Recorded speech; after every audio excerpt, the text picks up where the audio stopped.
Baik bagi Bapak Ibu yang ada di sini maupun yang ada di rumah, saya percaya bahwa Tuhan punya sesuatu buat kita. Amin. Nah, masalahnya adalah kita mau terima atau enggak dari apa yang Tuhan sudah siapkan bagi kita. Nah, oleh itu biarlah setiap hari, setiap waktu kita mempersiapkan hati kita untuk selalu terbuka untuk selalu dapat menerima segala sesuatu yang Tuhan siapkan bagi kita. Nah, Bapak Ibu Saudara sekalian, pada sore malam hari ini saya diberikan tema sahabat Allah atau sahabat dunia, begitu ya. Di dalam sebuah seri dari iman faith without works, ya betul ya, iman tanpa perbuatan. Kita percaya bahwa iman tanpa perbuatan pada hakikatnya adalah mati. Tetapi kita percaya bahwa bukan berarti bahwa untuk diselamatkan ada iman ditambah perbuatan. Tetapi kita percaya bahwa iman kita adalah iman yang berbuat.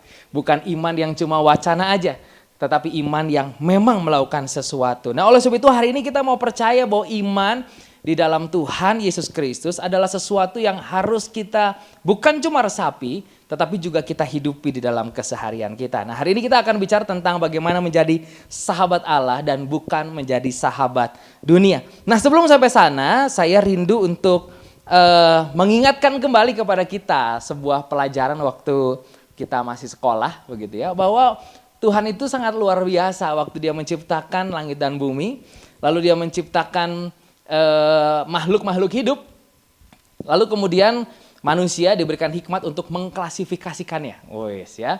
Makanya saya tuh sampai terkagum. Dulu sih dulu mah enggak terkagum, sekarang baru terkagum ya. Bahwa Tuhan tuh menciptakan sangat luar biasa. Contoh binatang-binatang, begitu ya. Binatang-binatang itu ada yang masuk di dalam kategori ovipar. Ada masih ingat nggak ovipar apa ya? Apa ya dulu ya? Kayaknya saya belajar juga nggak terlalu bagus deh ya. Ovipar itu adalah yang bertelur, betul ya? Ada yang bertelur ya, hewan-hewan yang bertelur itu masuknya ovipar. Terus ada yang vivipar, itu yang melahirkan. Tapi terus hebatnya Tuhan, ada yang masuk klasifikasi ovovivipar, ya, bertelur dan melahirkan. Jangan tanya saya apa hewannya, saya juga udah lupa. Ya, saya kebayang nggak Tuhan tuh sekreatif itu menciptakan hewan, begitu ya. Lalu kemudian ketika kita masuk di dalam klasifikasi yang lain, ada unggas, begitu ya. Ada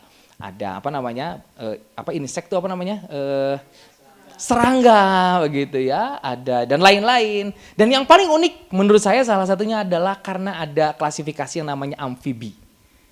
Adalah hewan yang bisa hidup di dua alam. Ya, bisa di darat, bisa di air, begitu ya, bisa di darat, bisa di air. Tapi yang saya percaya bahwa manusia itu enggak termasuk dalam kategori amfibi ini. Betul enggak? Ya. Betul ya Bapak Ibu ya? Sekalipun kita mungkin senang berada di air, saya mah anak pantai.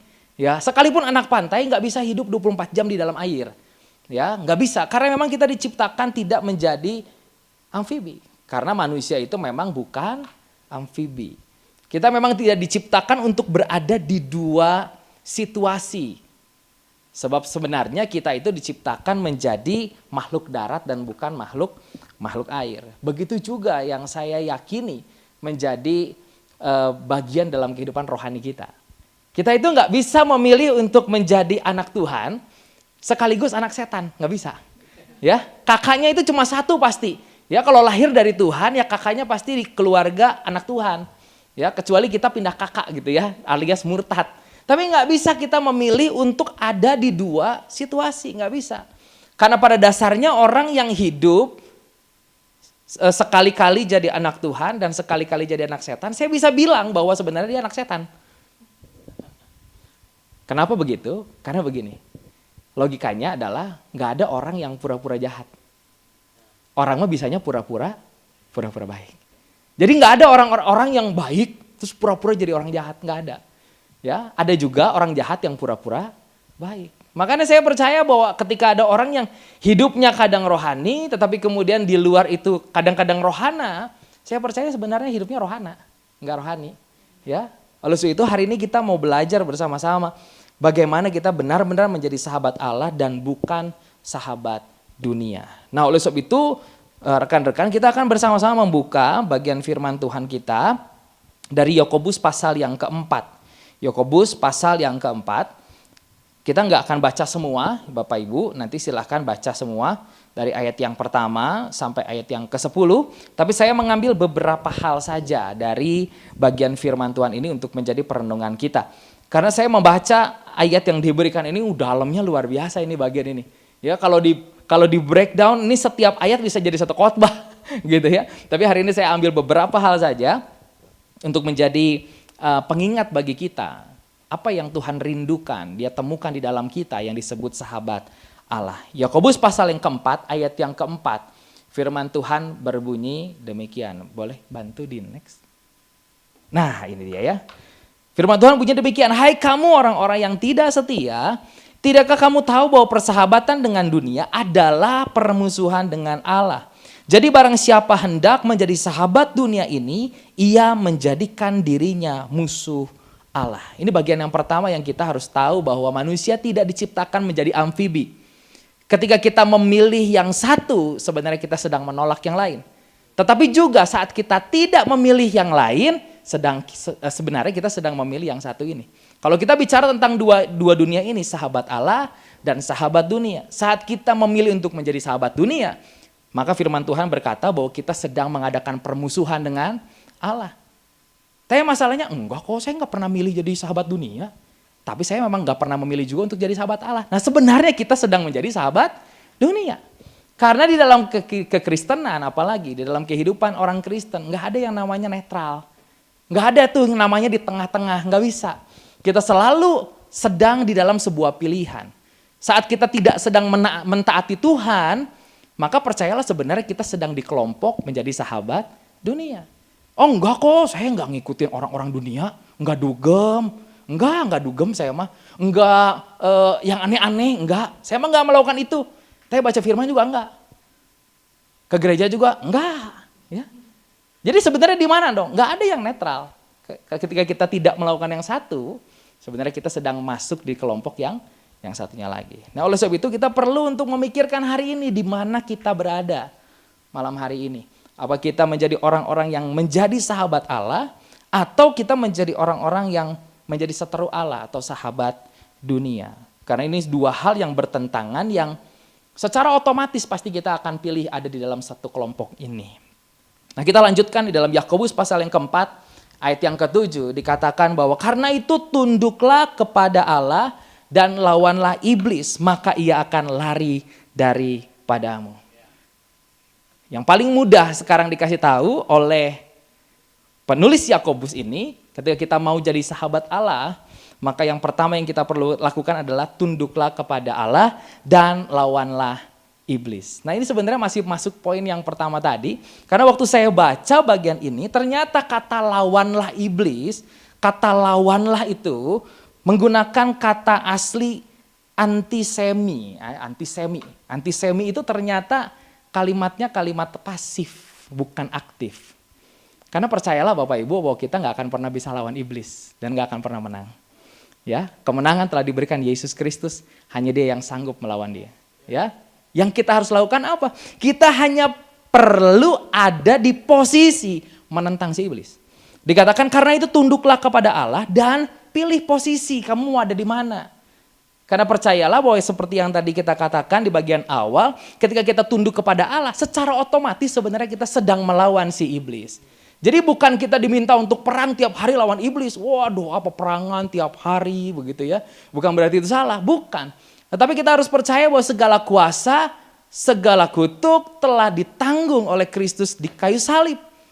Sehingga firman Tuhan mengatakan, hai iblis di mana sengatmu. Jadi kita bukan mode lagi berperang nih, bukan.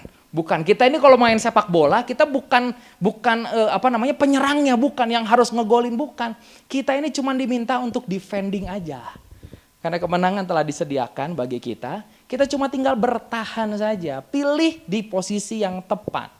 Dan saat kita tunduk kepada Allah, kita sedang ada di posisi memilih untuk melawan si iblis atau melawan tidak menjadi sahabat dunia. Nah oleh sebab itu saat kita percaya bahwa kita perlu untuk memilih hari ini, izinkan saya memberikan beberapa indikator dari sahabat Allah.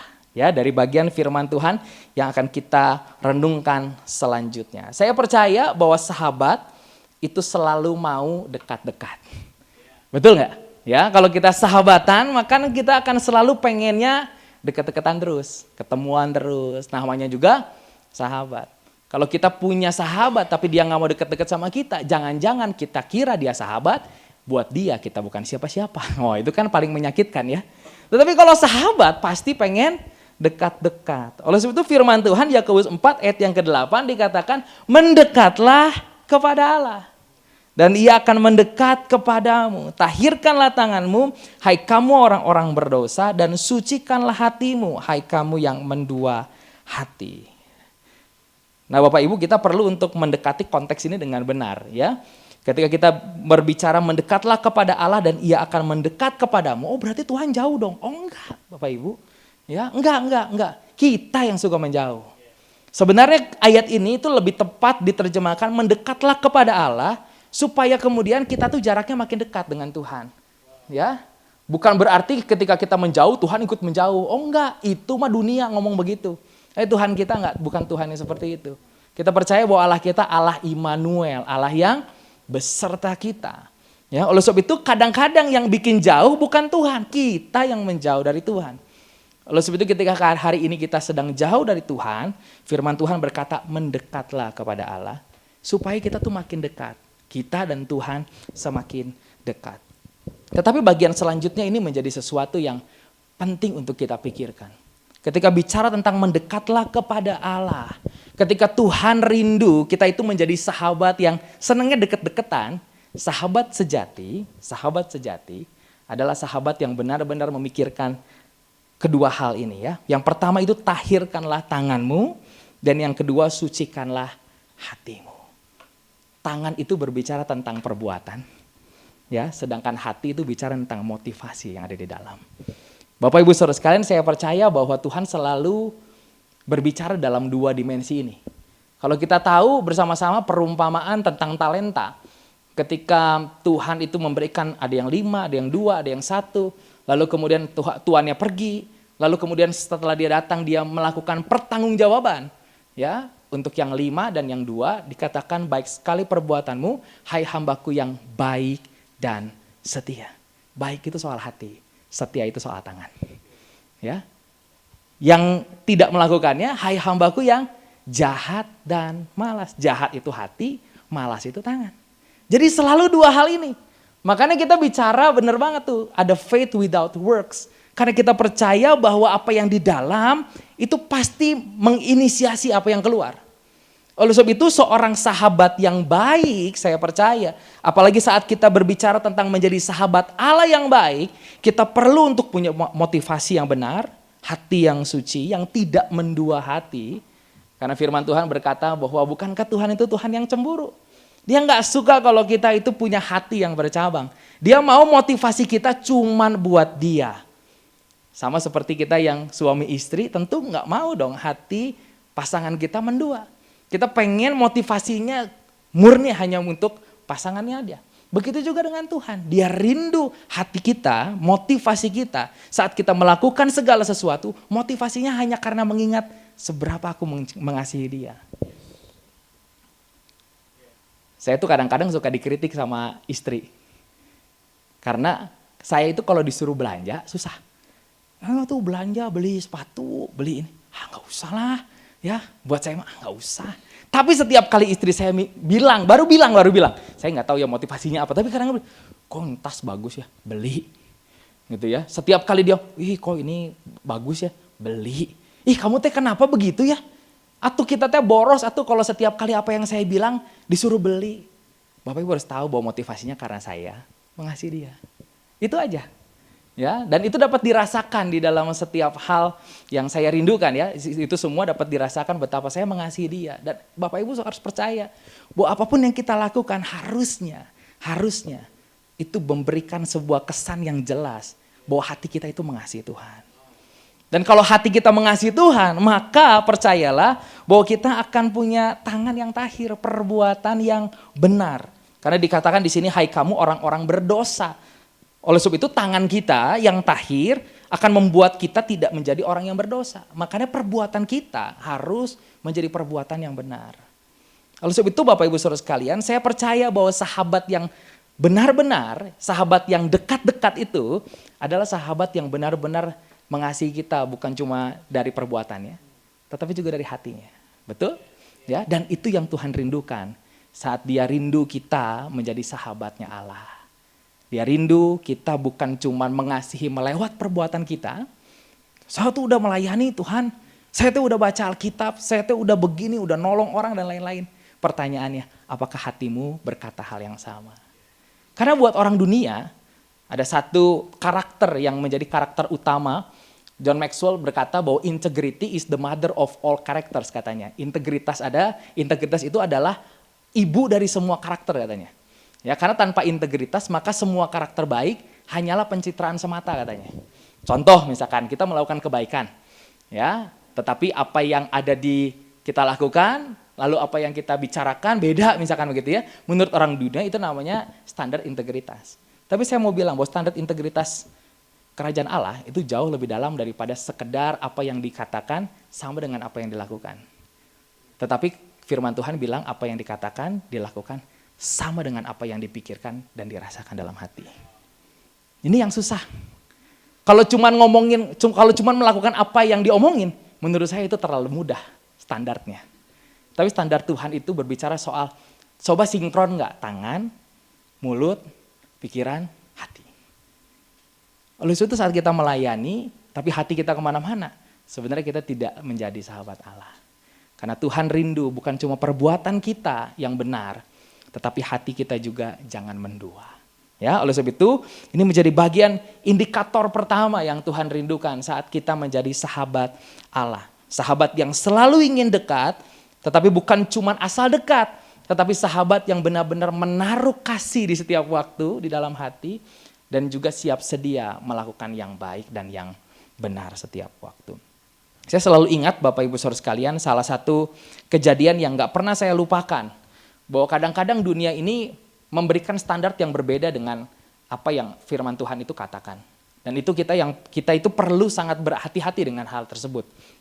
Salah satunya adalah dunia suka bilang bahwa sahabat yang baik, sahabat yang benar itu adalah orang yang selalu ada di segala musim hidup lah, gampangnya begitu ya. Waktu senang ada, waktu susah ada. Ya, dunia itu mengajarkan hal seperti itu. Setelah dipikir-pikir, menurut saya pribadi ada benernya, tapi banyak salahnya juga. Karena kadang-kadang nggak semua orang yang selalu ada di setiap musim kita, sahabat kita.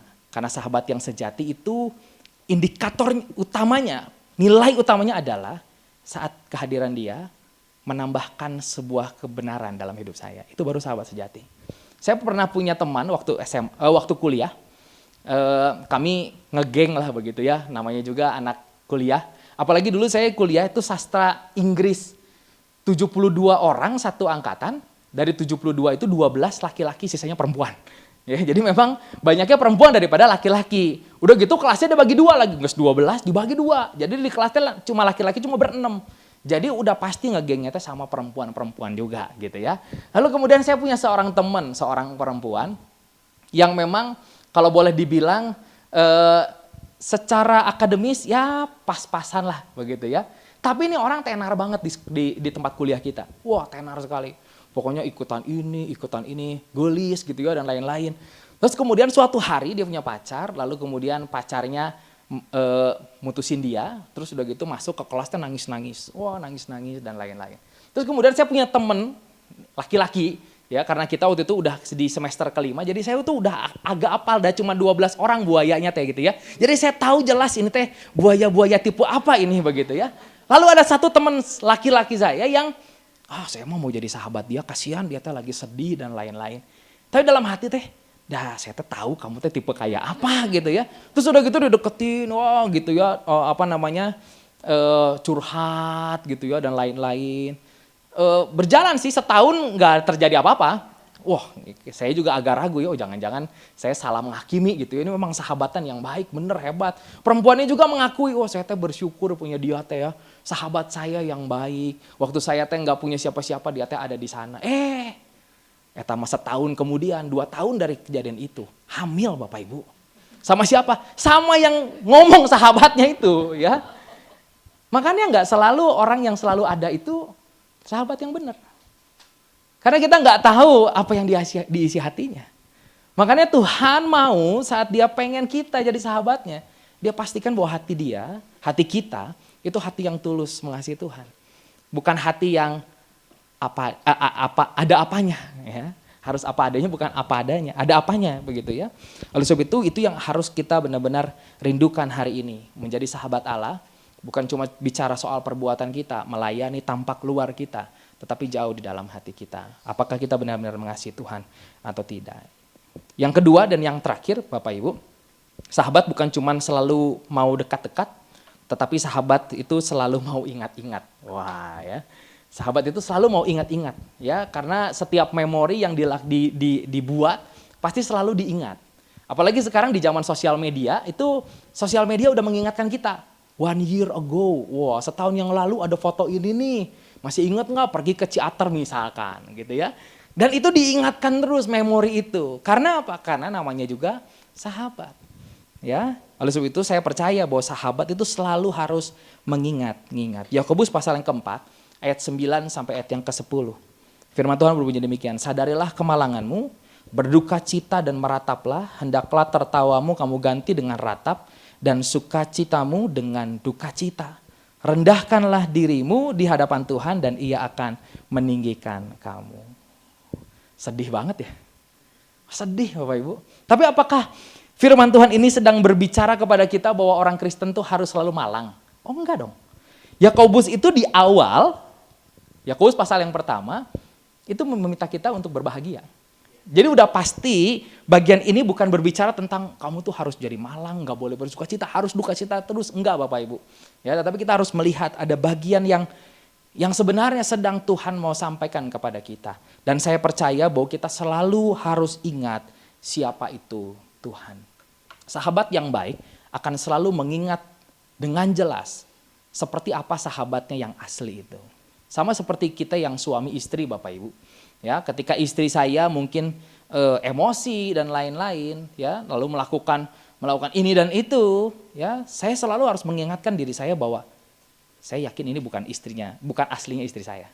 Ya, mungkin karena emosi lalu dia melakukan itu semua, tapi saya tahu bahwa aslinya dia nggak kayak gitu. Ya. Nah, Bapak Ibu Saudara sekalian, itu manusia. Tetapi kepada Tuhan, seringkali kita juga harus benar-benar selalu mengingat siapa Tuhan. Karena kalau enggak, Bapak Ibu Saudara sekalian, kita akan banyak sekali salah menginterpretasi apa yang Tuhan lakukan. Kalau kita enggak selalu ingat bahwa dia adalah Tuhan yang tidak pernah meninggalkan kita, dia adalah Tuhan yang sangat baik, dia adalah Tuhan yang adalah kasih. Kalau kita enggak ingat itu, ketika Tuhan izinkan pergumulan terjadi, kita ngutukin Tuhan. Betul enggak? Ya, makanya kita harus selalu ingat, sekalipun ada hal-hal yang tidak terjadi sesuai dengan harapan kita, selalu ingat bahwa dia Tuhan yang berjanji, bahwa dia Tuhan yang akan selalu memberikan jalan keluar. Dia Tuhan yang baik, dia Tuhan yang selalu merancangkan damai sejahtera. Nah, kalau nggak ingat itu, Bapak Ibu Saudara, percayalah kita tuh nggak masuk dalam bilangan jadi sahabatnya Allah. Kita harus selalu ingat siapa Tuhan. Saya percaya Bapak Ibu Saudara sekalian bahwa manusia itu punya kecenderungan ketika di posisi yang baik, itu lupa Tuhan. Setiap kali kita ada di posisi yang baik, segala sesuatunya baik, maka kecenderungan kita itu pasti akan lupa sama Tuhan. Makanya saya percaya bahwa di dunia ini firman Tuhan itu benar. Dikatakan bahwa lebih sulit orang kaya itu masuk sorga daripada onta masuk lubang jarum. Karena kadang-kadang menurut saya dua tipe orang yang paling susah untuk merasakan dan mengalami Tuhan. Itu satu orang kaya, dua orang sehat. Ya, ayo ke gereja bro, buat apa? Supaya diberkati, udah diberkati. Buat apa? Bro ayo ke gereja, buat apa? Biar sehat, udah sehat. Oh, gue mah gak pernah penyakitan, olahragawan misalkan. Makanya susah dapat yang begitu. Ya, dan paling susah lagi adalah, itu level 1 tuh, orang kaya, orang sehat. Yang lebih susah adalah memenangkan anak orang kaya. Wah, itu biasanya double songongnya Bapak Ibu ya. Tapi saya gak ngomong itu. Tapi kadang-kadang orang dalam keadaan yang baik itu lupa Tuhan. Makanya seringkali Tuhan izinkan kita tuh mengalami hal-hal yang sulit. Supaya apa? Supaya kita ingat kepada Tuhan lagi. Bukankah setiap waktu di dalam ibadah-ibadah kita, saya nggak tahu di tempat ini, tetapi mungkin di gereja saya di setiap minggu keempat itu ada ibadah disertai dengan perjamuan suci. Ya, ketika kita perjamuan kudus, firman Tuhan berkata apa? Saat kamu makan, saat kamu minum, kamu sedang mengingat penderitaanku. Ya, kadang-kadang kita tuh perlu untuk diubah, untuk melihat kembali sesuatu yang besar yang Tuhan sudah lakukan. Dan kita harus ingat Bapak Ibu Saudara sekalian bahwa pengorbanan Yesus itu bukan hanya dilakukan untuk kita. Sekali lagi, pengorbanan Yesus bukan hanya dilakukan untuk kita. Tapi pengorbanan Yesus dilakukan karena kita. Dia harus berkorban karena siapa? Karena kita. Jadi jangan cuman kita tuh pongah, wow, gila, ada yang mati buat gua. Ya, kadang-kadang kita cuman jadi penerima aja yang baik, gitu ya. Tapi kita perlu ingat juga bahwa dia mati karena kita. Karena kita. Ya, makanya kita harus selalu ingat, kita harus sadar bahwa kadang-kadang hari yang paling malang dalam kehidupan kita adalah hari di mana kita sangat menemukan Tuhan di sana. Oleh sebab itu Bapak Ibu Saudara, kalau kita nggak sadar itu, kita nggak ingat itu, maka percayalah kita akan selalu tersesat di dalam kenikmatan dunia. Nah oleh sebab itu kita perlu selalu ingat, kita harus selalu ingat bahwa dia Tuhan yang berinisiatif mengasihi kita apa adanya. Kita harus selalu ingat apa yang kita punya hari ini adalah karena dia yang berinisiatif untuk mengasihi kita. Lalu apalagi yang kedua, kita harus selalu ingat bahwa dia mengasihi kita dengan bukti tubuh dan darahnya. Bukan kaleng-kaleng ini dia kasih kita, bukan.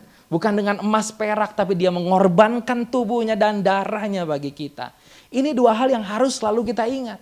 Sehingga di dalam perjalanan kehidupan kita, di dalam setiap naik dan turun, kita selalu ingat semua karena Tuhan. Semua karena Tuhan. Dan kita selalu ingat bahwa sekalipun aku berjalan dalam lembah kekelaman, aku tidak takut bahaya karena Tuhan besertaku. Bukankah dia yang berjanji sekali-kali aku tidak akan meninggalkan engkau, aku tidak akan membiarkan engkau. Saudara harus ingat itu terus. Kenapa? Karena dia sahabat kita. Dia sahabat yang bukan cuma selalu ada, tetapi dia Tuhan yang selalu rindu.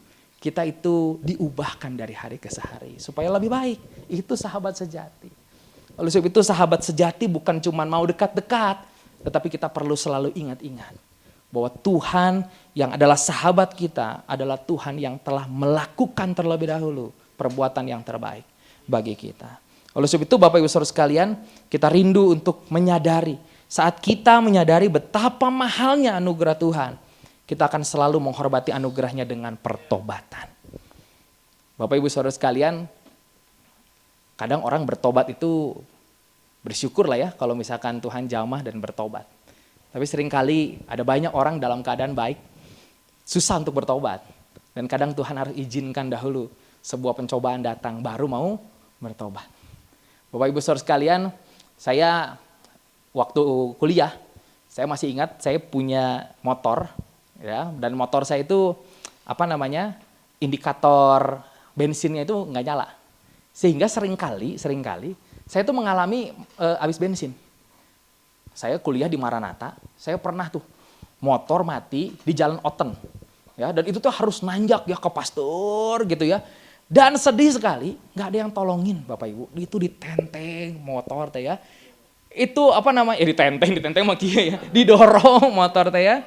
Dan SPBU paling deket itu di SPBU paling ujung deket BTC. Betul nggak? Betul ya? Nggak ada yang lebih deket dari itu. Itu ditenteng lagi. Didorong itu teh ya sampai aduh bener-bener deh ya. Tapi suatu hari itu yang mengubahkan hidup saya. Waktu saya kemudian bisa ganti motor, punya motor yang tangki bensinnya bisa ada indikatornya. Setiap kali saya lihat ada orang yang seperti itu, saya akan selalu tawarin, Pak, Bu, mau saya stepin nggak? Saya bantu, yuk saya bantu. Kenapa saya bantu? Bukan karena saya baik. Ih bener nih, bukan. Karena saya tahu susahnya begitu. Kenapa saudara memberi? Karena saudara tahu apa artinya kekurangan. Saudara pernah mengalami kekurangan, memberi hari ini. Ya, oleh sebab itu kita di dalam menjalani kehidupan pun harus begitu. Ya, kenapa kita berbuat baik kepada orang lain? Karena Tuhan sudah tebus kita. Kenapa kita harus melayani Dia? Karena Dia sudah terlebih dahulu melayani kita. Dan itu yang harus selalu kita ingat. Ya, jangan cuma pengen senang-senangnya aja. Kadang-kadang kita perlu untuk ganti mood kita. Supaya apa? Supaya anugerah Tuhan itu benar-benar dapat diresapi di dalam kehidupan kita. Diingat selalu.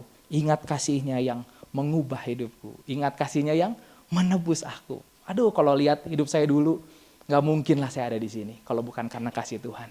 Kalau bukan karena kasih Tuhan, saya nggak tahu saya masih ada atau enggak. Ya, atau mungkin saya udah mati karena tawuran mungkin, gitu ya. Tetapi hari ini masih ada. Bahkan bisa jadi pendeta.